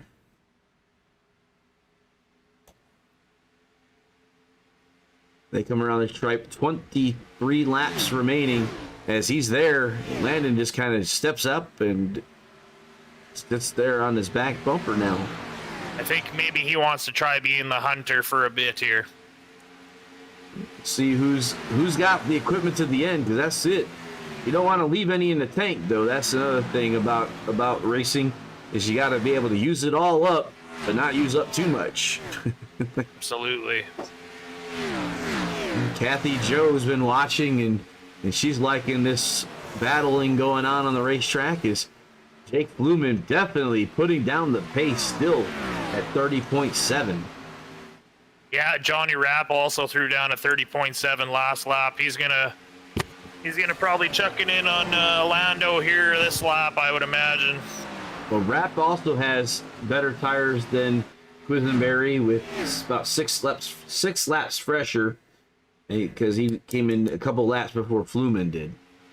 You know, it's one thing I'm realizing about NASCAR rather than Formula One, and I know Formula One references again, but the overcut and the undercut, doing an undercut and overcut in Formula One is beneficial because there's instances where if you get in front of the guy that's faster than you, it's harder to pass, even if they're on better tires.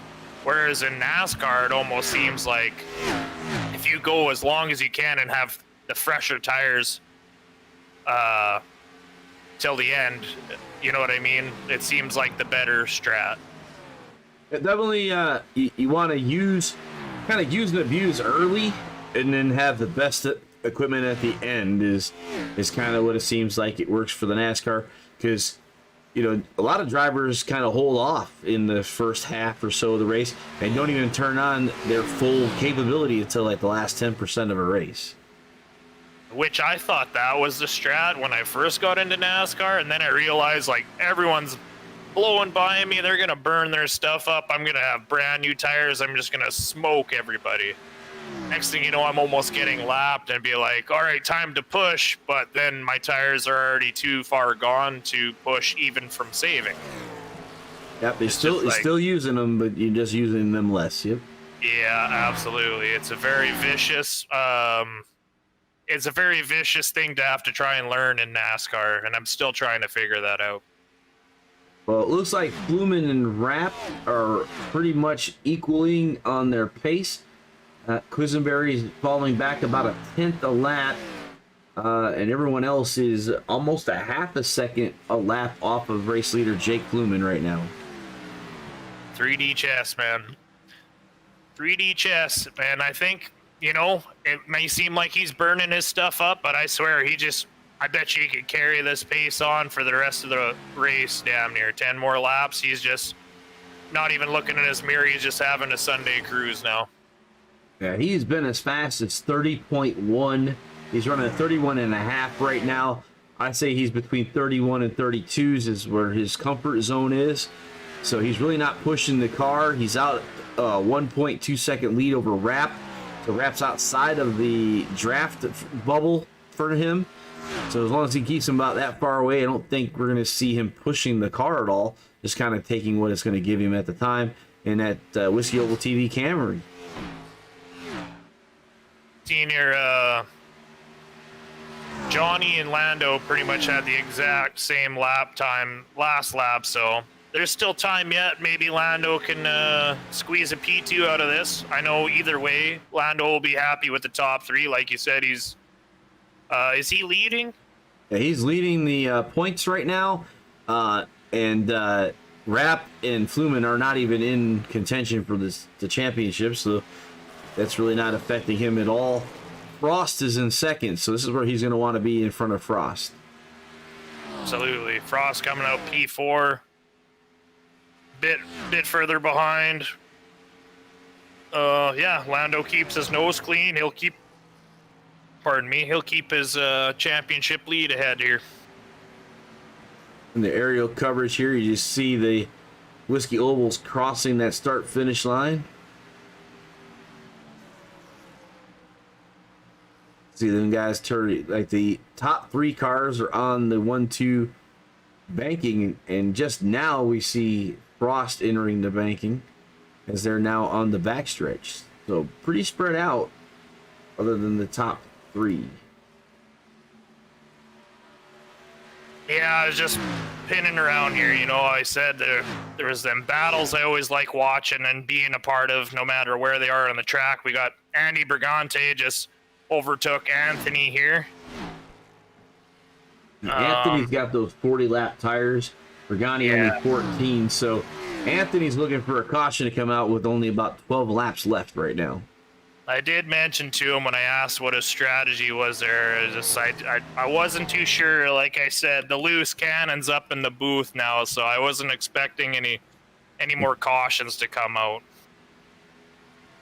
Well, right now there's pretty much spread out. I mean, we're looking at almost a second across everybody. The only race that we have at all is Chris Horn and Dalton. And there's the 2 there.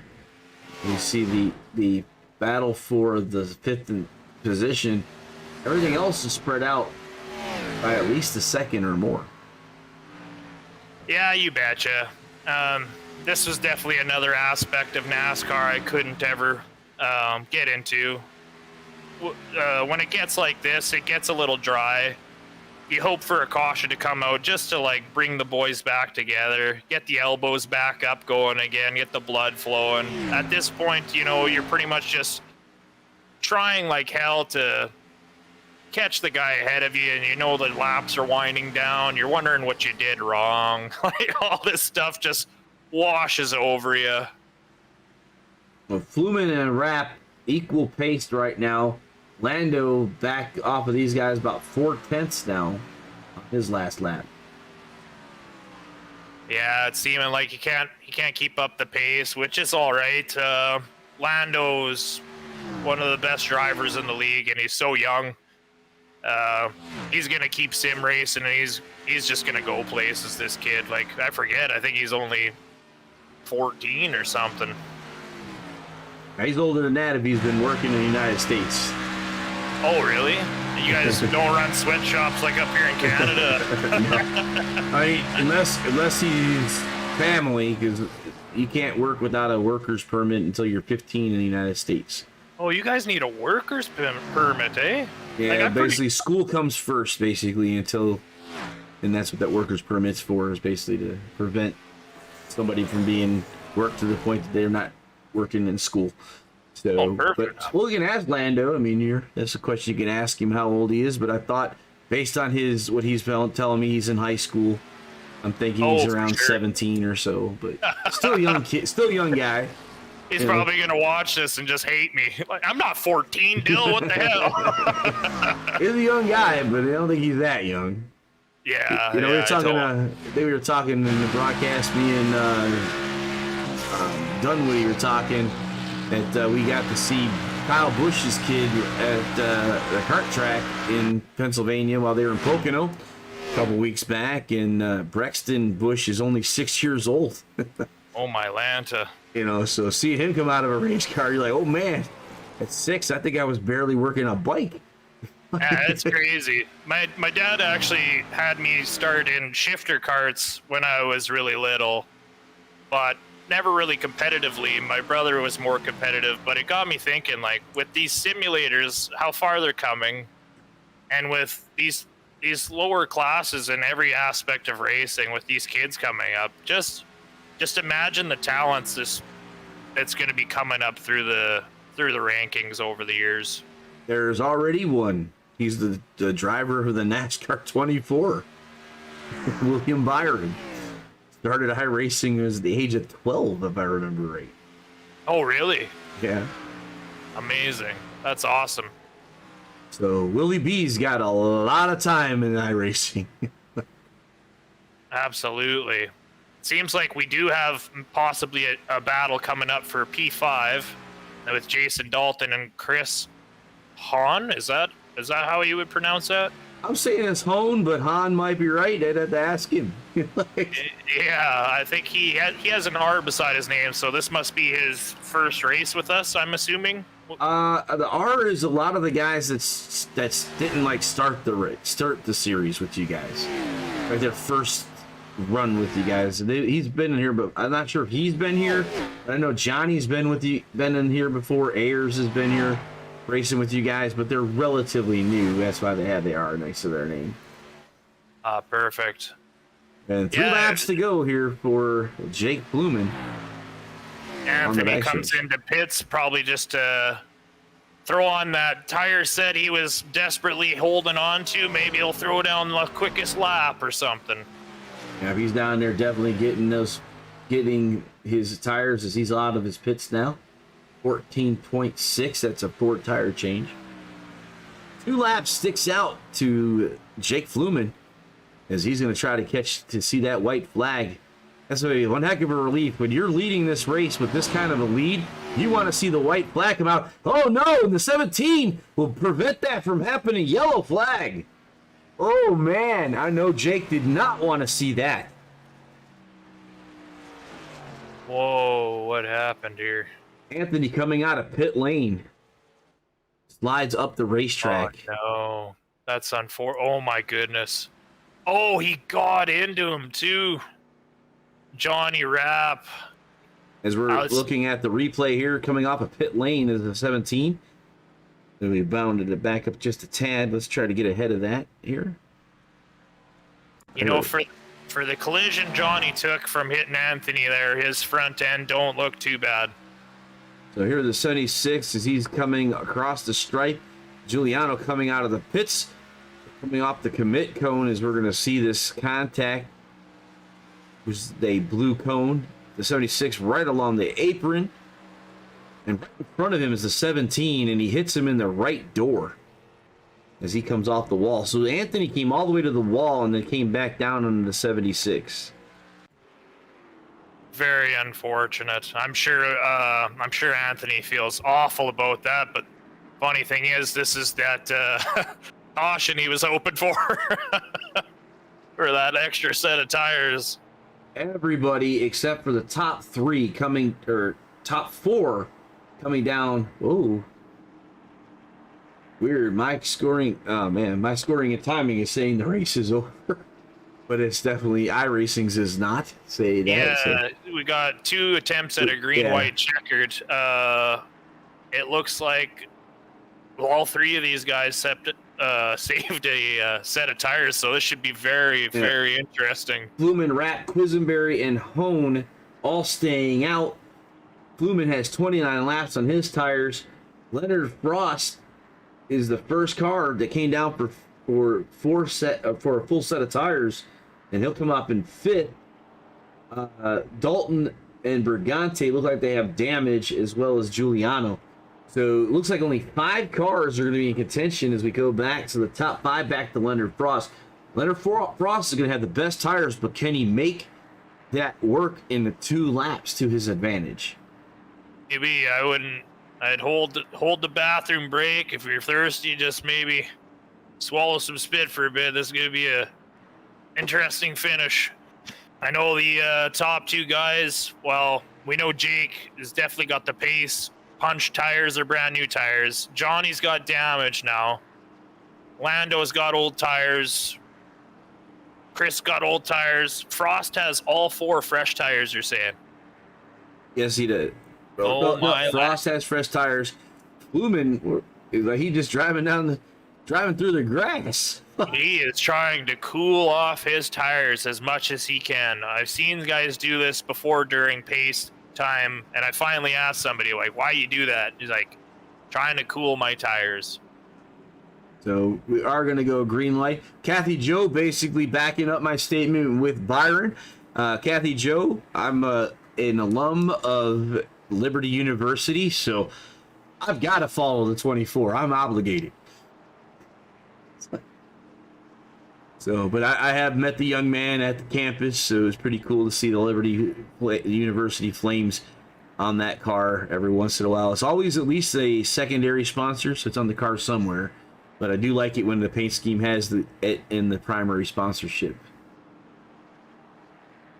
Well, talk about making things interesting. Oh yeah, definitely changed everything. Fluman was like, "We're going to the bank." He had the check in his hand. Absolutely. He's like, "No, the last lap." So we have two chances at a green-white checker here at Lightspeed Racing League. So once the green flag flies, they'll have one lap to get to the white. Once the leader takes the white flag, the race will be over. If the yellow comes off before the leader takes the white flag, we'll rack them up for another shot. But that, just like that, the whole race changed. That is what's crazy about NASCAR too. I know I bring this up lots because I'm still learning NASCAR. You think you got the right strategy, and something unpredictable like this happens, and then next thing you know, who knows? You know, he's in P5, but look how close P5 is to P1 right now, with fresher tires and not much damage on the car. Well, that 11 has the advantage in equipment right now, but he's got 4 cars to get around, and that's going to be the hardest part of his chances to get to the checkered flag, is getting around those 4 drivers in 2 laps. I think it's a lot, but 31 seconds around this circuit, so he'll have about 1 minute to make the passes of 4 cars. So he's going to have to pass about a car every 15 seconds.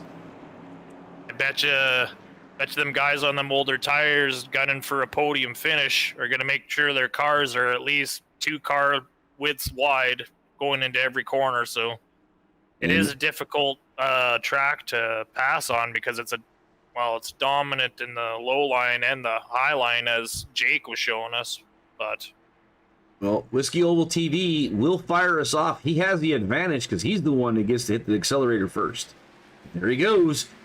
Jake Fluman, 2 sticks out for two to go to Jake Fluman, as Quisenberry is right behind him. Frost is coming.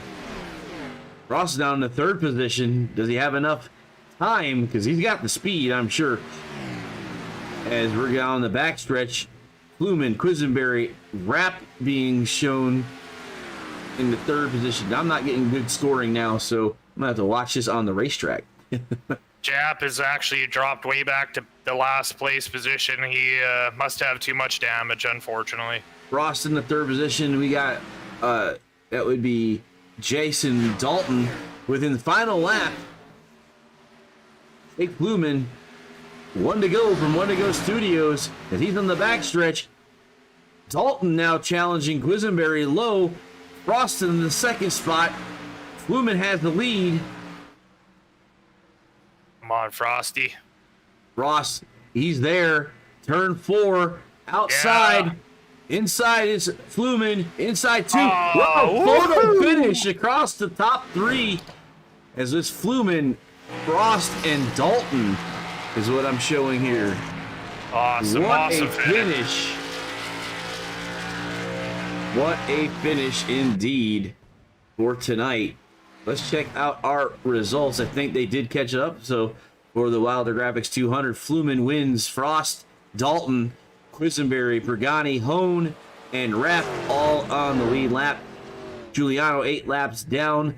37 back with Robbie Buckner. Adam Brady 97 back. Gomez, you were 119 laps back. 21 was Ayers, and Brandon Hughes 139 laps back. So it was like, I don't think Brandon even made it to the track tonight, or did he took a lap or two, I believe.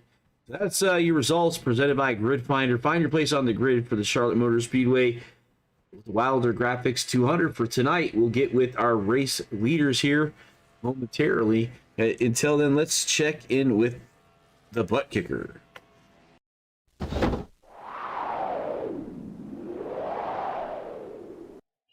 Butt kicker. Feel what you've been missing.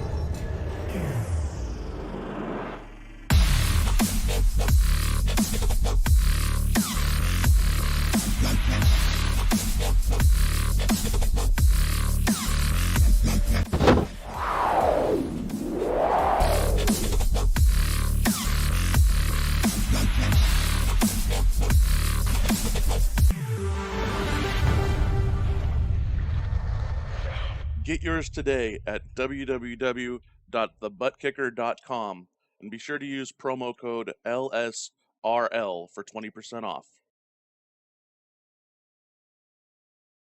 All right, be sure to use that code LSRL. Save you a little bit of dough here. There is our burnout from the winner, Jake Fluman, at 27. He scored as a 98. There's with all of our drivers here. It looks like the only driver I can get an interview with would be Leonard Frost, so we'll talk to him.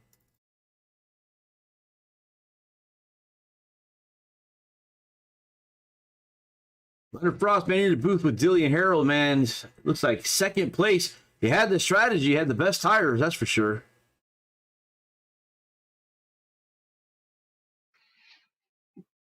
Yeah, one more lap would have been really nice. You were definitely making the challenge. We talked about it up here. You had basically no time on those tires. So you had the gear, you had everything you needed. Just 2 laps to get around 4 cars is hard to do just about anywhere. Yeah, the perfect restart would have been exactly what I needed. I actually got a good restart, just needed just a little bit more. Yeah, and it was tough. Fluman, he definitely made that car as wide as he possibly could and got that run just to stay ahead of you. But one heck of a finish there. Yeah, he did a great job not getting into me. We stayed off each other. But yeah, side by side, 0.014 for the win. You know, shout out to him. All 3 of you guys, almost a photo finish across the stripe. What more can you ask for? Yeah, it's a great race. Great race. All right, Mr. Frost, who do you want to thank for your podium finish tonight? Just as usual, I thank all the admins. You guys up in the booth, thanks for everything you do. And all the drivers who come out. Can't have a lead without the drivers. All right, we're going to send you back to the pits, and we're going to get with the 3rd place car, Jason Dalton. So we'll Good catch job, you. Leonard. We'll catch you tomorrow at Nashville. Yeah. 10-4. We'll see you guys. Right. All right, we're in the booth here with Jason Dalton, the number 2 in his KJD2 Racing. Number 2 here, new to our little group here. So, Jason, how you doing, man? Doing well. How about you? I'm doing pretty good, man. You definitely were down there with them. Yeah, it's probably one of our closest finish. What do you think, Dilly? No, as soon as that caution come out, I knew things were going to be interesting. I just didn't know personally who saved that set of tires. And when I seen you 3 guys pull in, I was just like, oh, this is going to be juicy. Thanks for putting on a good show. Yeah, it was a lot of fun. I didn't realize, the tire strategy and stuff. I didn't jump in the race until during qualifying, so I kind of got a late start. Didn't really get to adjust my car none, but yeah, I thought I messed up there on that one caution at lap 25 there. I didn't take tires, but I sure am glad I didn't now. Well, sure helped out to give you a set at the end. You and the 11 were definitely chasing down Jake. Jake had just enough speed to stay ahead of you guys. So before we let you go, who do you want to thank for your podium finish here at Lightspeed Racing League with Wilder Graphics 200? Yeah, just KJD2 Racing. It's just a little family team here, me and my cousin, and we just race and get out here and have a good time. And enjoyed the invite tonight to run, and looking forward to maybe running some here in the future. We're going to have the Xfinity races going tomorrow to the Nashville Super Speedway, and then we'll be here next week with the Cup cars at Nashville Super Speedway. That sounds good, man. I'll try my best to see what I can do. All right, Jason Dalton tonight, third place finish. We'll see you hopefully in the next race. 10-4. Thanks, guys. All right, so our race winner was Jake Fluman. I don't see him anywhere where I can grab him, and I haven't sent him an invite yet. But let's talk to the Lightspeed Racing League, one of the admins, and your teammate Anthony Giuliano. Hey, Anthony, you're in the booth, man, with Dilly and Harold, trying to find Jake, but nobody can find him. He's probably celebrating too hard. Yeah, he wasn't in. It wasn't in Discord tonight, but that was a fun one for him for sure. Yeah, I said I've talked to. We were talking a little bit about it as we have that car up on the screen here, the Whiskey Oval TV Delta 9 Hutch Sports Racing. He's a teammate of mine in endurance racing, so we kind of know each other a little bit, know about those sponsors that he has. Did a pretty good job today of staying out, and as Dilly was saying, he figured out something on that high line and how to conserve those tires for the long run. Was able to hold off those fresher tires to win in that last green white checker. Yeah, I really thought Leonard was going to catch both of them or and get past him pretty easily, but yeah, that right about 15 laps into the run, that high line in turn 1 and 2 really starts working. Worked for me. Obviously, my strategy didn't pan out like I wanted it to, but when I was able to get up there, even on old tires, like 50-60% old tires, the thing would still run pretty decent times up there.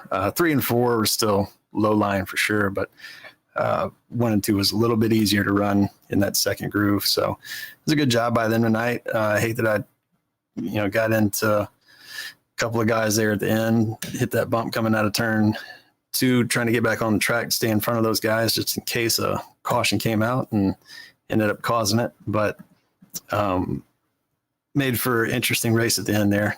Just hate it took Johnny out. Yeah, it was, I'm saying, if my memory serves me right, I think it has to be the closest race finish in the Lightspeed that I've been involved with. Yeah, no doubt. I mean, that's one good thing too. I mean, even with a small crowd that we had tonight, it's always still good racing, which I enjoy. Nobody's driving over their wheels. So, well, except for me at the end, but for the most part, it's really good racing all the way around. But yeah, I mean, this is, I think, his third or fourth race with us, and Jason finishing in third there this first night in the league as the recruitment deal. So, he did well coming in here and racing with these guys. Really happy and proud for Leonard too to get up there in P2. Yeah, definitely a good point race for him. Tomorrow night, we got the Xfinity Cup cars coming into, I saw on the schedule, looks like we decided on the Nashville Super Speedway. Yep, we got Super Speedway tomorrow night.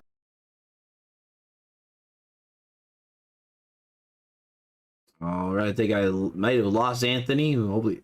Oh, okay. Sorry, you there now? There we go. Yeah. So you cut off there. Yeah, we got tomorrow night in the X cars, and then next Tuesday night in the X cars, both at Nashville, and then 2 more races after that, 1 in each series at New Hampshire, and that's going to end the series for the summer, and then we'll start up the fall probably about mid-August with the next gen cars running as well as the Xfinity cars. So should be pretty fun when that gets rolling. Yeah, so we have Nashville tomorrow night. This is the on the screen right now, the Cup Series. So Nashville and New Hampshire, that will be Tuesday, followed, and then the following Tuesday. So that would be, the 20th and 27th will be for the Cup cars, and then tomorrow night, the 14th and the 21st for the Xfinity cars for Nashville and New Hampshire. Yep, and I think we're going to take about a week off, maybe 2 weeks, and figure out the rest of the schedule and broadcast schedule and all that stuff with you, and go from there. All right, so Anthony, Dilly, thanks for coming up in the booth with me, and we'll close it out. We've already gone through our results, talked about just about everything, and gotten everybody set up for tomorrow night. So if you guys got anything else to put out there, we can put it out now. Oh, I just appreciate you dragging me up here, Harold. I always feel bad when I get wrecked out of a race and leave early, but like I said, if I ever have that happen again and you're up here and you wouldn't mind another voice up in the booth, I'll always be willing to jump up with you. Appreciate you. Thank you. Thank you. Yeah, buddy. Thank you. I appreciate you. We'll see you tomorrow night. All right. See everybody tomorrow night. Kathy, Joe, see you in the chat. Thanks for watching us for the broadcast. I'm Harold Darner for One to Go Studios. We'll see you tomorrow night. Xfinity Racing for Lightspeed Racing League at the Nashville Super Speedway. Until then, we'll see you at the next turn. What an exciting race brought to you by One to Go Studios. Here they come out of turn 4 to the white flag, and it's 1 to go. Thank you to all our sponsors, drivers, and viewers.